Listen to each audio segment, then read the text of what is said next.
एक अतिशय थरकाप उडवणारी घटना सोशल मीडियावरती समोर आली आहे।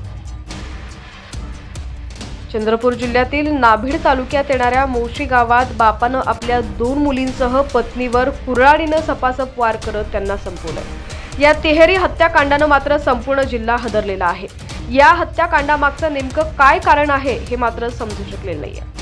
संपूर्ण बातमी पाहूयात। त्याआधी तुम्ही HPN मराठी न्यूज चॅनलला सबस्क्राइब केलं नसेल तर नक्की सबस्क्राइब करा आणि बेल आयकॉनवर क्लिक करून नोटिफिकेशन्स मिळवा, जेणेकरून आमचे अपडेट्स लवकरात लवकर तुमच्यापर्यंत पोहोचतील। गाढ झोपेत असलेल्या 2 मुली आणि पत्नीवर कुऱ्हाडीनं वार करून त्यांची हत्या केल्याची धक्कादायक घटना चंद्रपूर जिल्ह्यातील नागभीड तालुक्यातील मोशी गावात घडली आहे। या तिहेरी हत्याकांडानं जिल्हा हादरलेला आहे। अलका तलमले, तेजू तलमले, प्रणाली तलमले असं मृतांची नावं आहेत, तर आरोपी अंबादास तलमले याला पोलिसांनी अटक केली आहे। झोपेत असताना अचानक झालेल्या हल्ल्यामुळे त्या तिघीही सावरू शकल्या नाहीत, कोणताही प्रतिकार करू शकल्या नाहीत। आरोपीनं केलेल्या हल्ल्यात पत्नी अलका, मुलगी तेजू आणि प्रणाली या तिघींचाही मृत्यू झालाय।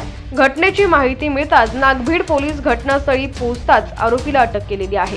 या तिहेरी हत्याकांडानं जिल्ह्यात एकच खळबळ उडालेली आहे।